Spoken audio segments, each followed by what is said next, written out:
Napoleon Bonaparte is one of the most amazing and eminently charismatic persons in history, and one does not achieve that level of notoriety and importance without also acquiring a significant ration of controversy and disdain. Probably the most immediately impressive aspect of Napoleon's legacy is the fact that he was so successful and proficient in conquering so much land. He had a lot of military success. And the conquering hero is no longer really the archetype of glory that it used to be. You're not really going to see a lot of people these days offer a lot of generous approbation to a conqueror. And that's because in the last century, humanity has developed a surprising amount of conscientiousness, I would say. Probably more than people give them credit for. Conquest and empire are no longer in vogue. What is in vogue, the more fashionable, trendy values of our better parts of our modern nature are things like, I don't know, freedom or justice, even cooperation. And what was the cause of this reevaluation? Well, I would say a lot played into it over a long period of time. But I would say the final nail in that coffin is probably Hitler. These days, militarism has to be a lot cleverer in order to stay marketable. And it also has to maintain a certain air of humility, which I think is wise, not just tactically, but also philosophically. I don't really think at this point we're in a position to dispose of militarism altogether. I think the on-the-ground realities of human relations don't really allow for that yet. I think for some people of a frankly narrower outlook, the various setbacks that humanity has faced along the journey toward peace and cooperation kind of delegitimize or discredit any progress that humanity has made. But I don't really see it that way. In fact, looking at the grand scheme of things, I think that it's actually pretty impressive the steady and intentional march away from thousands of years of precedent that humanity has made in just the last 100 years. But the humility of modern militarism is also counterbalanced by the megalomania of its goals. It's no longer fashionable to crush your enemies, see them driven before you, and hear the lamentation of the women, but such things can be acceptable if pursued in the name of righteous purposes, such as, for instance, the national defense, the end of Islamic terror, the liberation of a repressed population, the containment of communism, etc. If your beliefs are intoxicating enough, any amount of militaristic excess can be excused, although even that we're starting to see is running up against some walls, for instance, in the conflict going on right now in Palestine. A big question at play right now is if a country is acting in self-defense or in a retaliatory fashion, does that give that country the right to be excessive in its force? And we're starting to see a lot of people saying no. But within the paradigm of militarism, I would say that we are currently living in the most hypocritical and cognitively dissonant period ever in history when it comes to war. And the reason I'm bringing this up when talking about this subject is because it's hard to appeal to a crowd of hypocrites. It's hard to show pornography to a Catholic priest and get him to admit that he loves it. And likewise, it's hard to present a figure like Napoleon, a figure of greatness in a militaristic sense, to a crowd of fair-weather warhawks and get them to have any kind of reaction other than maybe confused skepticism. Because most people in the English-speaking world don't know very much about Napoleon.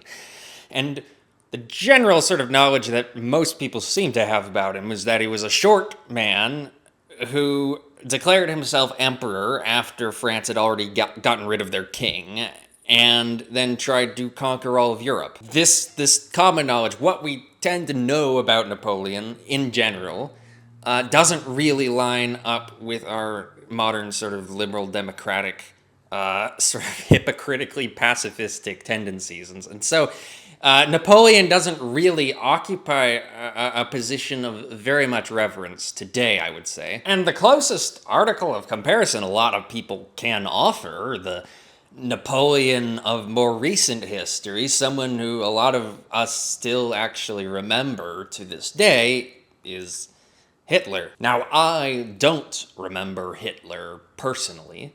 I was born about 54 years after he died. But perhaps that gives me enough distance to maybe view him with a little bit more objectivity than other people, as well as the movement that he has rightly or wrongly, since his death, been made the ambassador of to history, that being, of course, the fascist movement. When you first get interested in the subject or the study of Napoleon, you see that there's a big community of enthusiasts around Napoleon. And a lot of these people really like Napoleon. And in turn, a lot of these people actually do resent the comparison between Napoleon and Hitler. A really good example of this is, for instance, J. David Markham. Because it is totally and utterly politically incorrect to respect or admire Hitler in any way.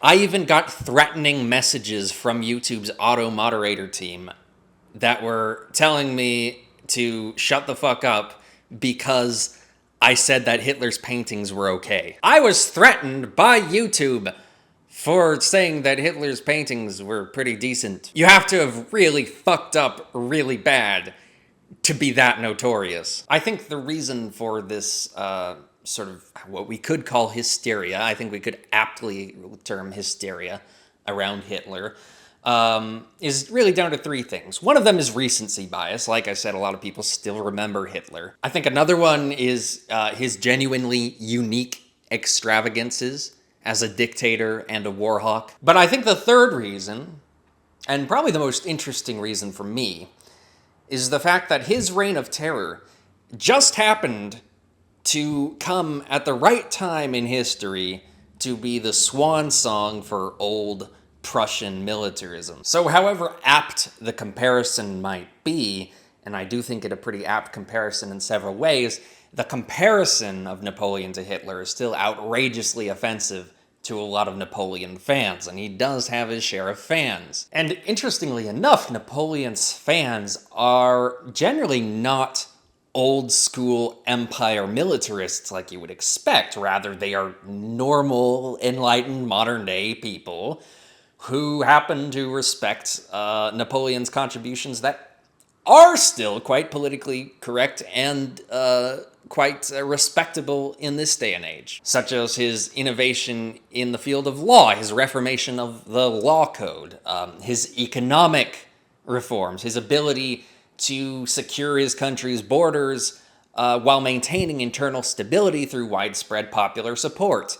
And also, if that wasn't enough, his invention, basically, of the entire field of Egyptology, just down to the fact that he was really interested in science and ancient history. Many of these Napoleon fans think that Napoleon has been quite misunderstood in the Anglosphere due to, well, in large part, a sort of English bias in the fact that Great Britain, the English-speaking country of Europe, was one of his biggest rivals. But I actually agree with these people to a certain extent. I think that, as much as we can compare Napoleon to Hitler aptly, it's also really important to understand the very crucial and very numerous differences between Napoleon and Hitler that make them very different, I think, in the historical memory and should occupy different places in the historical memory. Because when you read Hitler's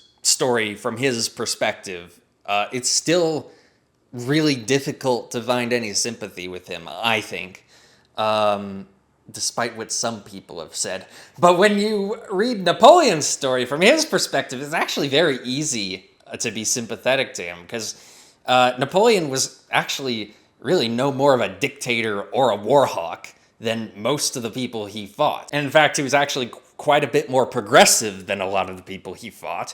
And in fact, the so-called Napoleonic Wars were not about Napoleon trying to conquer all of Europe. They were actually about all of Europe trying to conquer Napoleon and failing over and over and over again. And really, when you look at it, Napoleon was kind of just trying to mind his own business, and everyone else just wouldn't leave him the fuck alone. Of course, sometimes he struck first, such as the very famously ill-fated voyage into Russia. But that wasn't because he wanted to conquer Russia. That's not the case at all.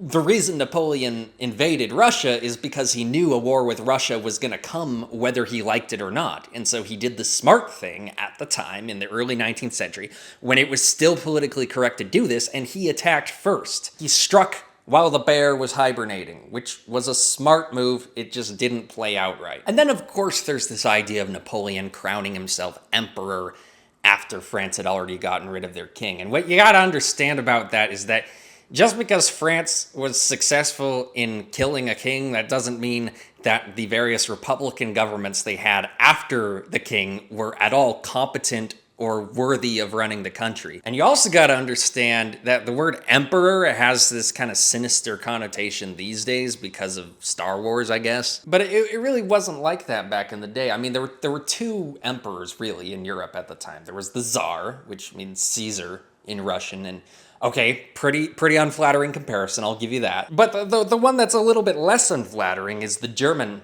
emperor, because he was elected. Now, you could say that was a mere formality by that point, because it always went to whoever was the head of the House of Habsburg in Austria. But he still, technically, was an elected leader, where the original idea of emperor was that Augustus was the princeps, the first citizen among citizens. So it has a much more civic sort of connotation to it than king, which had a much more kind of medieval and feudal connotation. And also the idea of king was much more connected with the idea of the absolutist doctrine of Cardinal Richelieu, which France was trying to get away from. So emperor, the term emperor was actually more of a compromise. It was more of a progressive step, or we could say more of a nationalist step. Hence, the fact that Napoleon called himself Emperor of the French rather than Emperor of France. France, that's a place, that's land, that's a domain. It's something that is under the jurisdiction of somebody who owns it.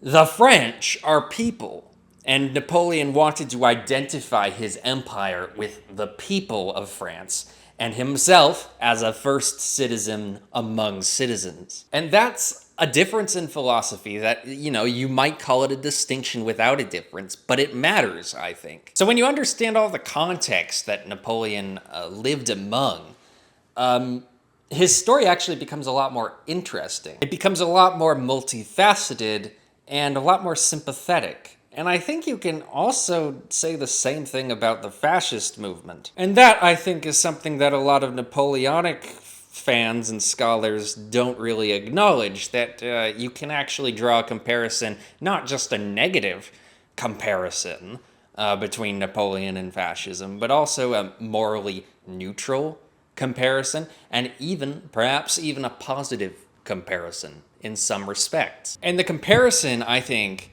is not just superficial. It's a very, very strong comparison that you can make.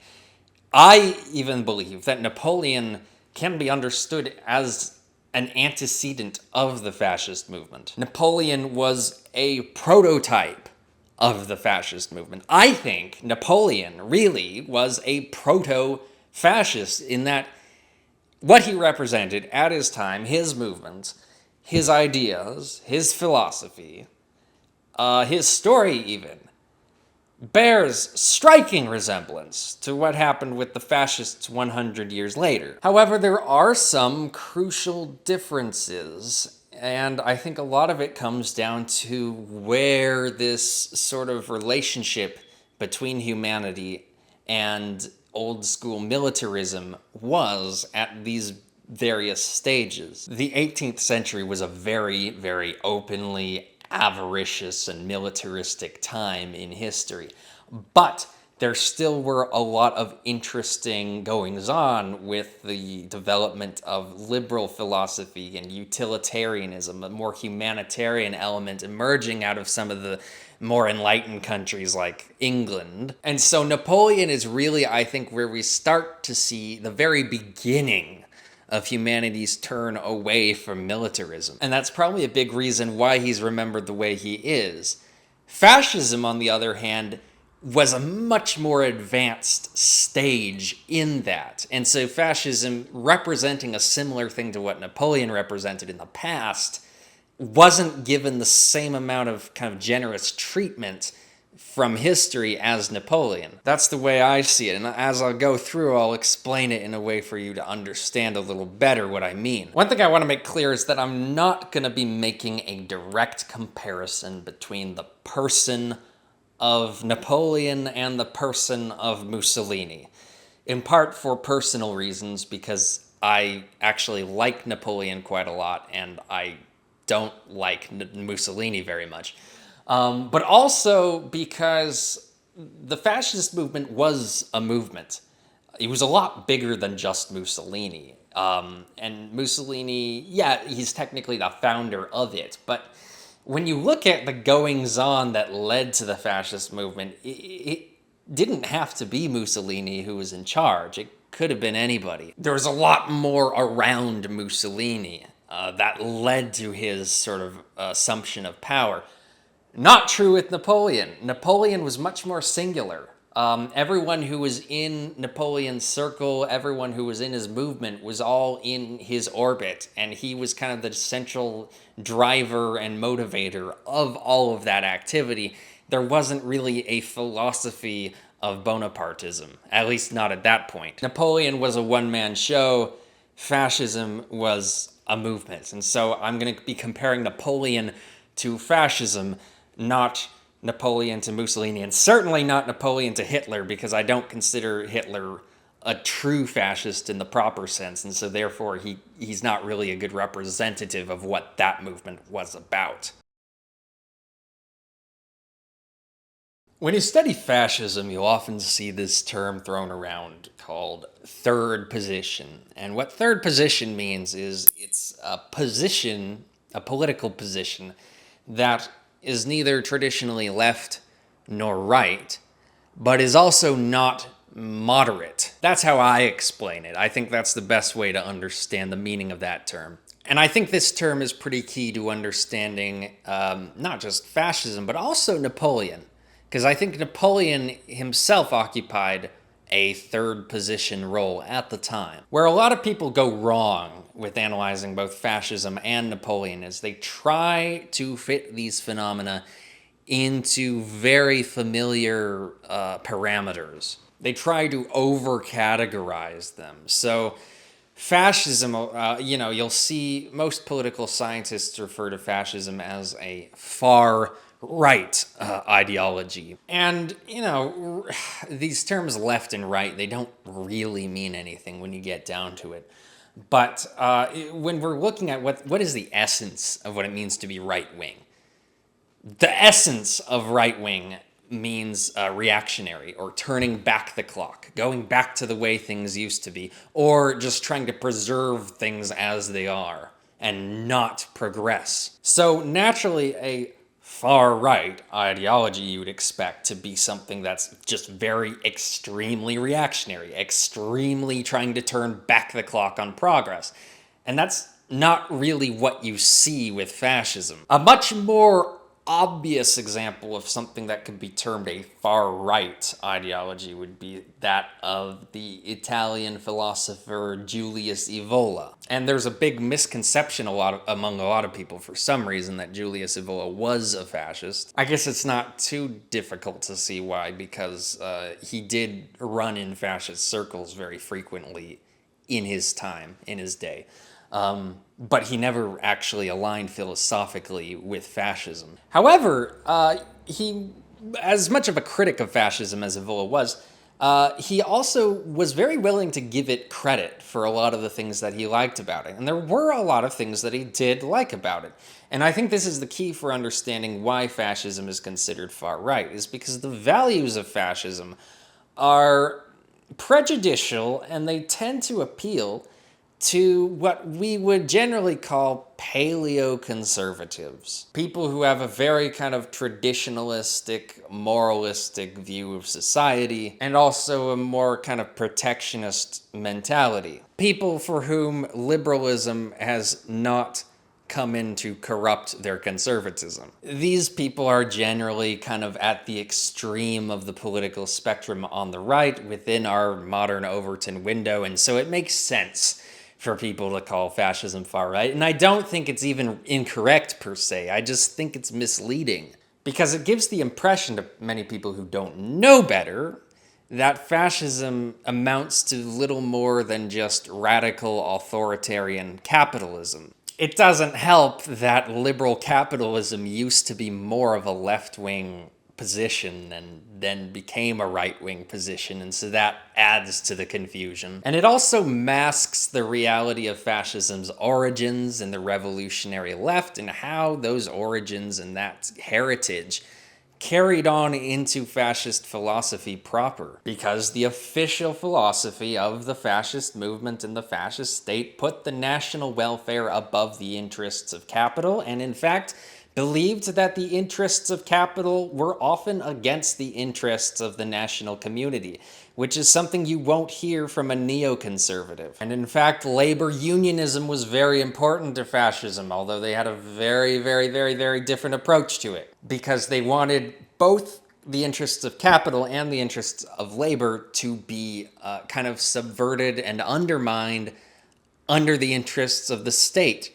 And thus they could only find their proper expression through cooperation with the state. Fascism liked to view itself as not capitalist because it didn't like this idea that society was here to serve the interests of capital owners. But likewise, it didn't think that society existed to serve the interests of organized labor either. It had a totally different idea of how society should be structured, and that being a very statist, hierarchical, what we could call a totalitarianismo, a totalitarian philosophy. Fascism considered the state a proletarian state, and thus we can actually draw a lot of comparison between the role of the fascist state and the role of the dictatorship of the proletariat in Marxism. In either case, the state is the vehicle, and the one and only vehicle really, for the emancipation of the proletariat, the emancipation of the laborer, both in an economic, material sense and in a spiritual sense. Although they had a very different opinion about the nature of this emancipation. As I said, they both valued emancipation in economic and spiritual matters. But for the fascists, the spiritual side was much more important for them. For the Marxists, the economic side, the material side, was much more important for them.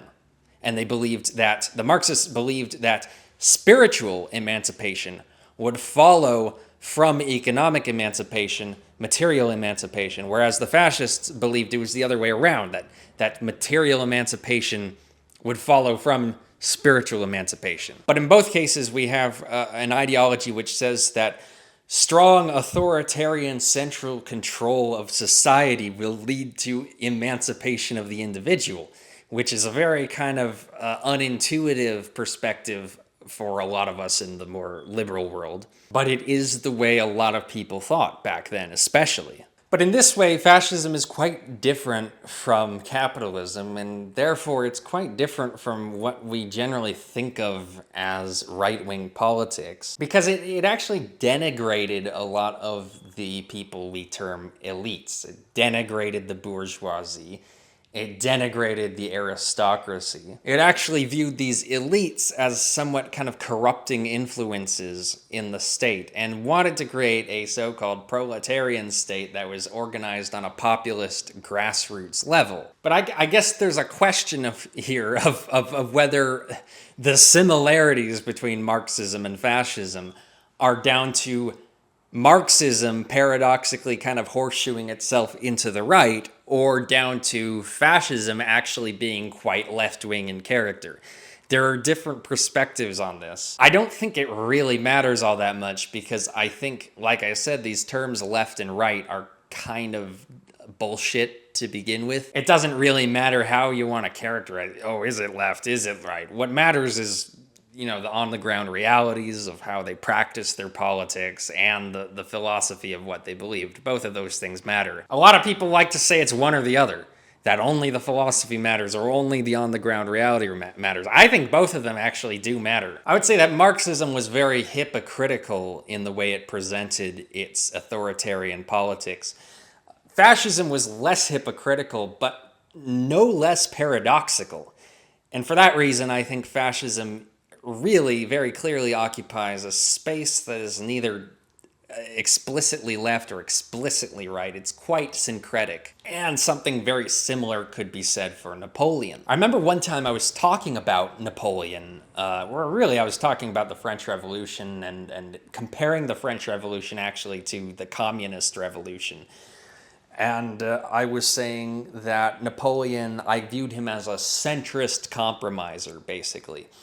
And the person I was talking to said, no, he wasn't a centrist compromiser, he was a reactionary. And I just want to say, if you think Napoleon was a reactionary, then you know nothing about the French Revolution. I'm just going to say it. Being authoritarian does not mean being reactionary. I mean, you wouldn't call Mao a reactionary, would you? So speaking of the revolution and the left-right paradigm, of course, we all know that's where the terms left and right come from. Literally, the left sat on the left side of the assembly, the right sat on the right side of the assembly in 1789. And the right supported the rights, the traditional rights of the first two estates, the nobility and the clergy. They generally wanted to keep things the way they were. The left wanted reform. They wanted to erode the rights of the first two estates, the traditional rights, and they wanted to give those rights to the third estate. They wanted equality. They wanted equality. They wanted liberty. They wanted representation of the third estate in government. They wanted the ability of the third estate to influence the matters of state.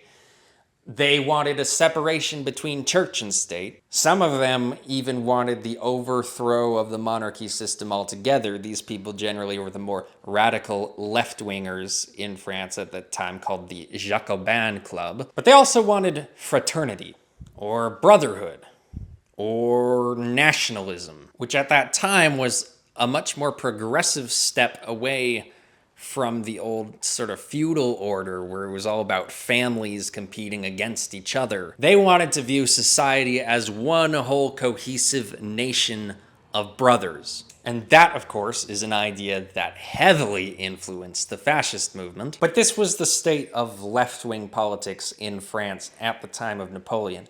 And Napoleon became much more interested in this sort of politics than the right-wing politics, because Napoleon, even though he was nominally a member of the First Estate, he never really lived like one. His father was not a landed aristocrat or a courtier. His father was a middle-class lawyer trying to scratch out a living in a rinky-dink city on an island that few people really cared about. And in fact, his dad actually had to do some research in order to prove that his family was of noble birth so that his son could get a scholarship to the Royal Academy for the military in Paris. And Napoleon also had a kind of revolutionary family history because his dad was friends with Pascal Paoli, who was the leader of the revolutionary movement in Corsica, which preceded the French Revolution. And the Corsicans at that time were actually trying to break away from the Italian Republic of Genoa before Genoa sold Corsica to France right around the time Napoleon was born.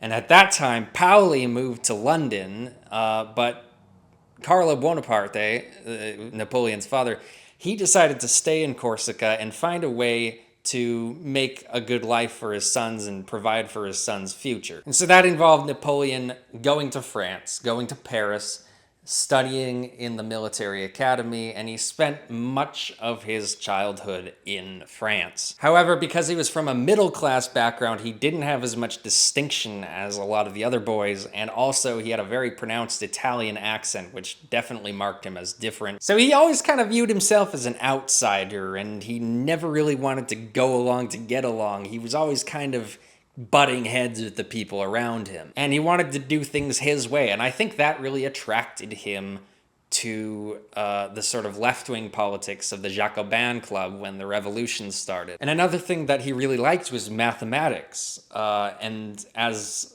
a guy who really enjoyed math, he got into artillery because artillery involves a lot of math. And so logic and logistics and figuring things out according to reason really interested in him, and he was seeing that the philosophy of reason being embodied by these left-wing Jacobins, and so that also really made him interested in left-wing politics. So Napoleon really started out his journey as a leftist, but what's interesting about Napoleon is that he didn't really have the same kind of leftism as a lot of the other leftists at the time. And you see that as well with Mussolini and the fascists. Because as I pointed out earlier, the fascists came directly out of the revolutionary left.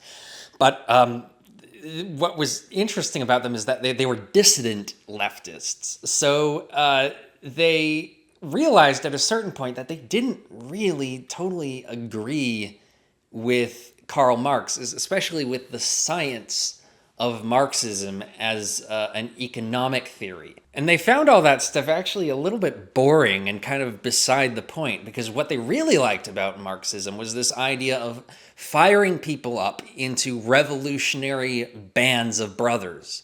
Violent revolution. That was what was interesting to them. And so that might be a crucial difference between Napoleon and the fascist movement. Maybe is that Napoleon was really interested in kind of government by reason, whereas the fascists were more interested in sort of emotional riling people up. But then it's not even really that simple, because also there was Oswald Mosley, the leader of the British fascists, who was all about government by reason, rational planning, and that's why he loved socialism, because he loved the kind of potential that government planning could have for rationally organizing an economy and a society. The pamphlet that he co-authored with John Strachey in his Birmingham days was called Revolution by Reason. And so there was a little bit of kind of diversity of input into the whole fascist perspective regarding reason and whatnot. But I just think it's interesting here that we have kind of a connection of the left but dissident left. Because Napoleon, He was interested in the whole government by reason. He was interested in equality before the law. He was interested in standardizing measurements, standardizing laws, standardizing kind of roads and tolls and money, and making everything work like clockwork and run efficiently and smoothly.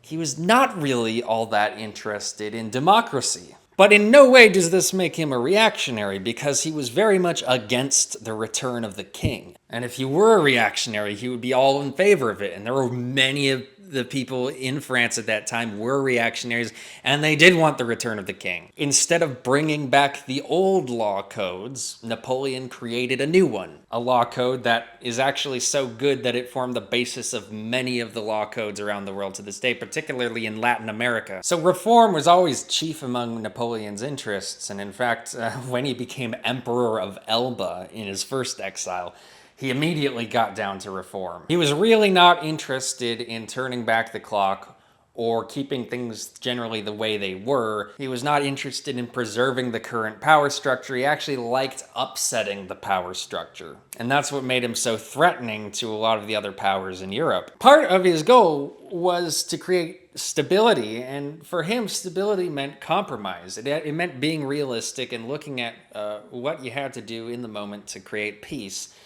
And so he wanted to create peace between the Third Estate and the first two estates, which is kind of similar to the whole fascist agenda of class collaboration and getting rid of this idea of class conflict that's inherent to Marxism. Both the nobility and the clergy were persecuted by the radical Jacobin government, the Committee of Public Safety.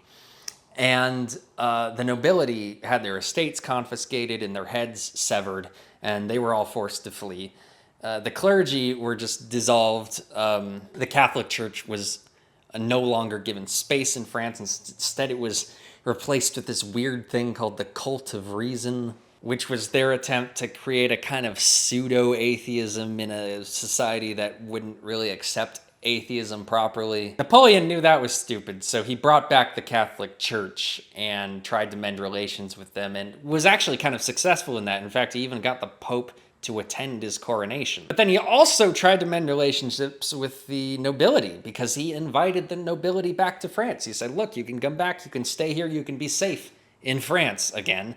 But with the crucial idea that he would not give them their estates back. He would not give them back the things that they lost, because that stuff rightly belonged to the nation of France, not to the old power structure. That was another very clear example of how Napoleon occupied a third position, because like the fascists, he thought of the aristocracy as kind of a corrupting influence. He wanted them to be welcome in the country, but as citizens, not as elites. Equality actually mattered to Napoleon, as it did to the fascists.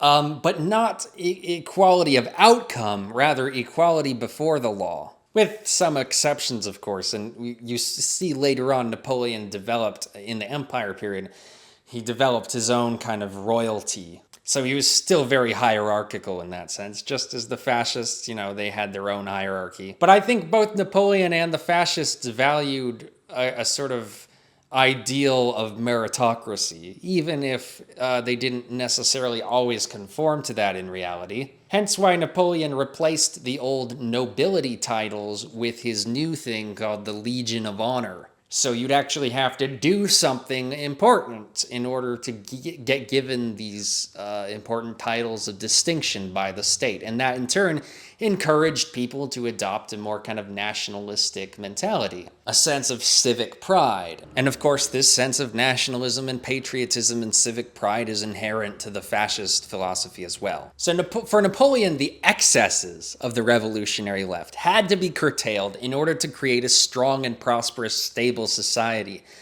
but without getting rid of all the good reforms, the good things that the revolution brought. And that was the same idea as the fascists had in regards to sort of left-wing communism, because they thought that socialism and class conflict and central planning weren't very good ways to create a strong and prosperous society. They thought of these as excesses of the left that they were against. However, they didn't want to lose the good things that the left gave them, which in their minds were that sort of syndicalist band of brothers mentality, that sort of revolutionary violence, and the drive to reinvent society, to reinvent society by reinventing yourself and always pushing forward to this kind of progressive upward thrust of an idea, this kind of Nietzschean idea, using collective energies for this purpose. That was very important to them. They were very anti-individualist. And that's something they got from the left. And the way fascism, posited itself, they made it very clear in their propaganda that they were the enemies of not just the communists, but also the plutocratic empires of Great Britain and France and these countries, these democratic countries, who they didn't even think of as real democracies because they were ruled by these rich bourgeois elites, who fascism kind of prided itself, maybe not entirely genuinely, in not being under the influence of. And so fascism was kind of like the nation against the whole world. The whole world is trying to take us down. And that's another aspect of this kind of third position nationalism that we can see in Napoleon. Although Napoleon didn't really have a strong left-wing enemy, he did have a strong right-wing enemy.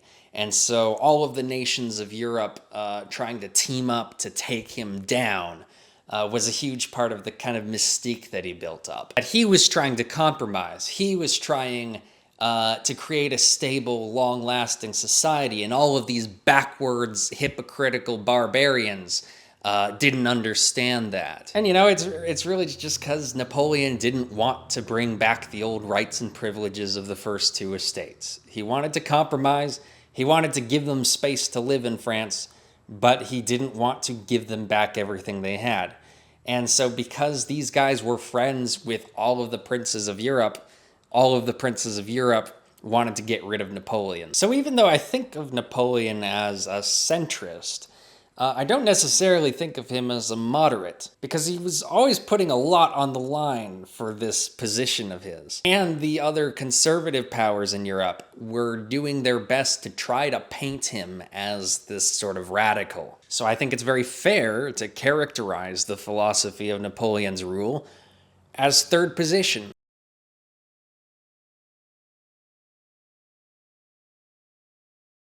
I say philosophy, but that implies something a little bit more doctrinaire than what we're dealing with. Of course, fascism definitely did have a doctrine that was laid out on paper. Still, the fascist movement was really something that was more born out of experience than thought. Specifically, the experience of total war. My feet are really starting to hurt from standing so much, so I'm gonna record the rest of this sitting down. The experience of fascism in its early days was the experience of war veterans who were obsessed and fascinated with and enamored with the military style that they experienced in the First World War. So fascism essentially was the impetus to convert the civilian world over to this militaristic way of organizing itself and thinking of itself, to imbue a military philosophy into the civilian world. This much, of course, is clear to anyone who's studied fascism. If you've watched my videos on fascism already, then you'll already know this. But where it pertains to Napoleon is fascinating, because Napoleon, of course, we all know,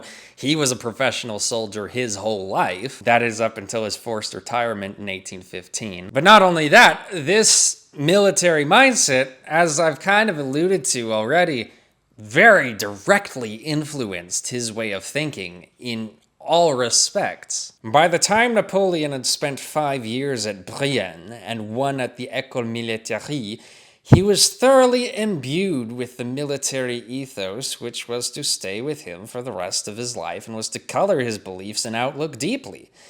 His acceptance of the revolutionary principles of equality before the law, rational government, meritocracy, efficiency, and aggressive nationalism fit in well with this ethos. But he had little interest in equality of outcome, human rights, freedom of the press, or parliamentarianism, all of which, to his mind, did not. Napoleon's upbringing imbued him with a reverence for merit and courage, hierarchy, law and order, and a strong belief in reward for merit and courage, but also a dislike of politicians, lawyers, journalists, and Britain. All of that is so fascinating and so extremely fascistic. Because Napoleon, just like the fascists, was enamored with the military style, and he even believed, going back to his early Jacobin days, that the best form of government would be a government run by soldiers. A few days after the successful conclusion of the shell testing project, Napoleon wrote the first paragraph of his Dissertation sur l'autorité royale, which, I don't speak French, by the way, which argued that military rule was a better system of government than tyranny, and concluded unambiguously, there are very few kings who would not deserve to be dethroned. His views were authoritarian, but also subversive, and would have gotten their author in trouble if published under his name, even in the increasingly chaotic political situation in which France found herself in the months preceding the fall of the Bastille. So this is early Napoleon we're talking about. Now, Napoleon didn't go as far as the fascists went in thinking all of society should be militarized. I think that's much more of a kind of post-Marxian mentality. But He did believe that at least the political element of the civilian sphere should be reformed to conform more to a militaristic ethos. And one of the consequences of this was that Napoleon was very much a realist. He wasn't very much interested in abstract principles or ideals. He was concerned with what can be done, what is practical and what is practicable. In other words, whatever course of action would result in a stable society with prosperous industry and a loyal population would be the course of action Napoleon pursued, no matter what it meant. When it comes to principles and betraying principles, that really wasn't what he was about. He understood the on-the-ground reality that might makes right, and so if you want to make right, you have to use might. So he wasn't totally kind of avariciously minded in this sense of like, oh, might makes right, so I have to be this sort of Machiavellian man who only has his own interests in mind. He was like, no, I have the public interest in mind. So I'm going to use whatever tools that I have at my disposal, no matter what it means, to accomplish those goals. And that meant, reestablishing slavery in the Caribbean, for instance, which went totally against everything that the French liberals believed. And it's probably the worst thing he ever did. And it also meant overthrowing the Constitution when the Constitution was no longer convenient for him, because he was too young to run for office. Perhaps if he had been old enough to run in the Directory, he might not have gone through with his coup d'etat. I don't know. But he basically forced the deputies to approve the creation of a new constitution that allowed him to run. And then when he was able to run, he did and was successful. Fascism was similarly very opportunistic and very flexible in its principles, because it really only had one principle, which was the collective prosperity of the nation, and that could mean whatever it really wanted it to mean. It was a spiritual idea rather than a materialistic idea, and that was something they rejected from Marxists, was the science and the materialism. But it meant they had the flexibility to do whatever they felt they needed to do. So if they tried a strategy, economic strategy, and it didn't work, they weren't married to the idea, and they could change their minds, change their approach, come up with a different way of doing things. It was very much an experimental approach to politics. And that's very military. Fascism wanted to be organic, innovative, responsive, and adaptable, just like the army. Napoleon was a famous workaholic who wanted nothing more than to be on his feet doing things. He was an abnormal freak who could survive on very little sleep and could get sleep wherever he needed to. In fact, he even slept on horseback sometimes. Napoleon loved the maxim, God helps those who help themselves. Imagine how maddening it must have been for him in the last 6 years of his life to be under house arrest. I think that might have even been what killed him. But that's that philosophy of dynamic action, always on the move, always doing things, always looking for new ways to improve. In fact, when he was under house arrest, one of the things he tried to do was learn English. I mean, he just was never satisfied with not moving forward. He always had to be going somewhere. And that's very essential, very basic to fascist philosophy. Fascism was all about action and dynamic life and progress. And also fearlessness. Fearlessness in the face of death. Disregard for your own mentality, which of course you can also see in Napoleon, how Napoleon was famous for sometimes being on the front lines in battle. Napoleon got as far as he did by never taking no for an answer. And of course, one very, very famous example of this is one of his biggest early victories in Toulon, when he was shelling a bunch of British ships in the harbor.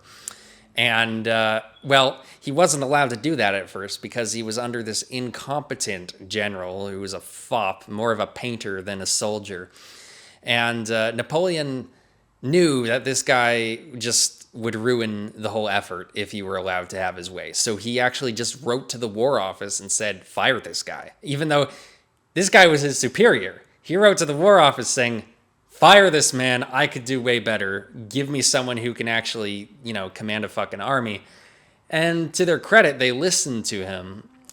And the guy they brought in just allowed Napoleon to do what he wanted to do, and Napoleon just fired a bunch of he fired a bunch of red hot cannonballs out the British ships, and he won. But if Napoleon had his own safety and security and status in mind, he probably wouldn't have done that. But Napoleon just wasn't that kind of guy. He was willing to really put himself on the line for that kind of forward motion, that kind of doing what he thought was right, doing things his way, and not taking no for an answer. And this is one of the things that people find so immensely inspiring about Napoleon. And I think if you find that stuff inspiring, you can also see a lot of connection to that in the fascist movement if you look for it. Don't you understand, Sir Oswald, that what is tied to this will to act is people can see and accept the will to act,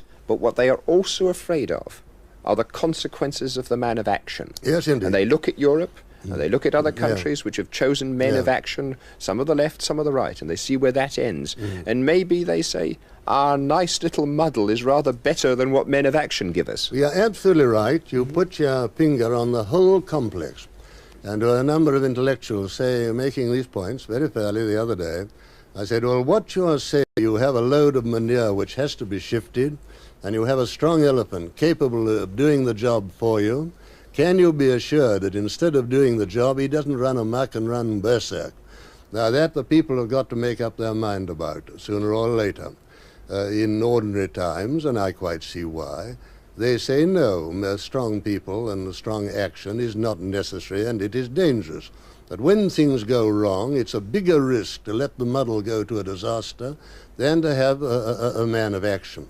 And in those days, I think they will turn to action. I never blame the people, as some of my friends do, for not being ready to take action when the crisis is becoming perfectly obvious, when everybody in the know is aware there's a crisis, and the people are still perfectly content. Now, I say in answer to that, if I read journals and newspapers in 4 languages, try to read books in 4 languages as well. If I travel continuously over Europe, America, and everywhere else, seeing every sort of person, far more than any other English politician has ever seen or done of that sort, I can just, working the whole time, keep abreast of events. How on earth can a chap coming out of a factory or coming out of an office, having a drink at the local on the way home, keep abreast with events? And when they say never had it so good, and when wages are going up faster than prices, how can they know what is happening? The question is, when things go wrong, when they wake up, when we see England awake instead of asleep, will they or will they not then want men of action? And if they do want men of action, I'd have certain proposals to make. 1799 was the year everything was going wrong in France. It got so bad. I mean, the inflation was skyrocketing, and there was a brand new coalition trying to take down the revolutionary government. So Napoleon was actually kind of needed at that time. He kind of had to step in and say, enough is enough. I have to fix things. I'm the only person who can fix things. And the people of France actually did respond to that, and they did kind of agree with him, which is the point that Mosley's making here. When things do go wrong, when the shit really hits the fan, the people will turn to the man of action. But, he's very self-aware, I think, in admitting to that point that often the man of action can be more trouble than he's worth. So perhaps Napoleon was the right man for the job in 1799. Was he still the man for the job in 1804? Probably. Was he still the man for the job in 1812? I don't know. How much of a good thing is too much of a good thing? Is there a limit to how much the hubris of the man of action can be actually useful for a country? This is something that I don't know if the fascist movement ever really reconciled with. Perhaps there is a need for a little bit of decadence, a little bit of indecision, and a little bit of poise and compromise and patience. Napoleon got rid of the Republic because largely the Republic was shit and he was better. And I do think he was better. But, what comes after him? He wanted to create a dynasty largely because he thought it would look good to Europe to create a dynasty. It didn't, but he thought it might. And he wanted, of course, that dynasty to be wrapped up with the Habsburg dynasty in order to create a lasting peace. Did not work out that way.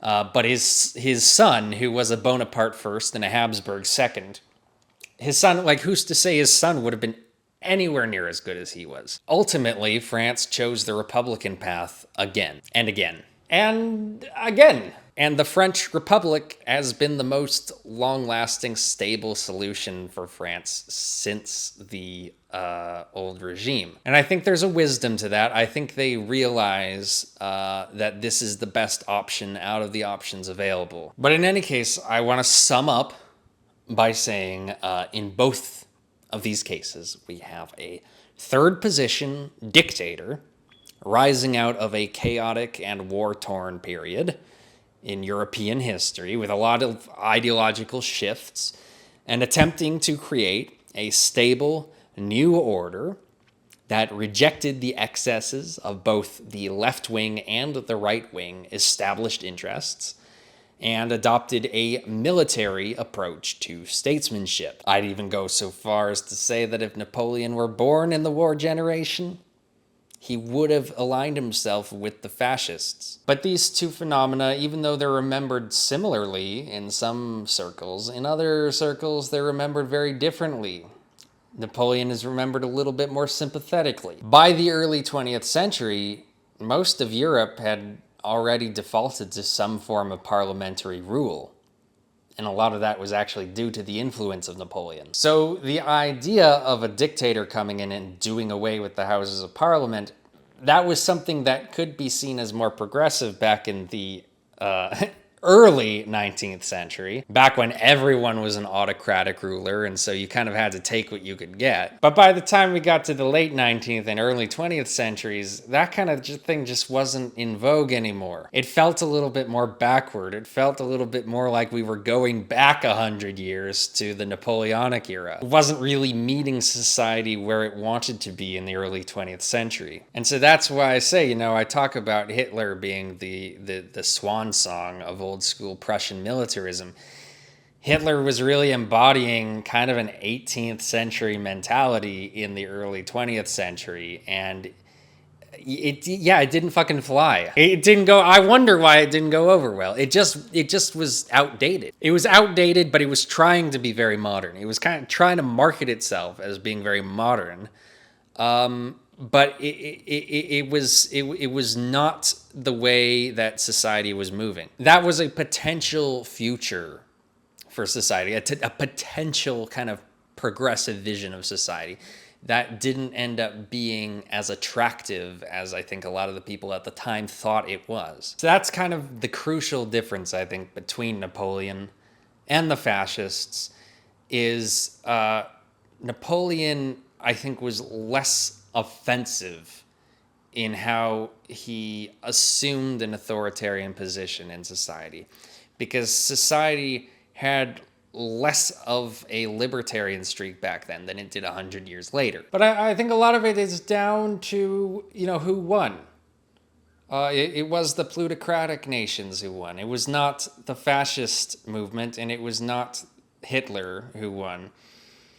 And so it's really, Great Britain, Free France, United States, they kind of decided the fate of the world. They decided the interpretation of history after World War II. And so they kind of became the right side of history. But it didn't really have to end up that way. That's just how it happened to end up. It just happened to go the way it did. And that's the memory we're kind of left with now. But yeah, those are the ways in which I believe Napoleon is a proto-fascist. What do you think? Tell me in the comments.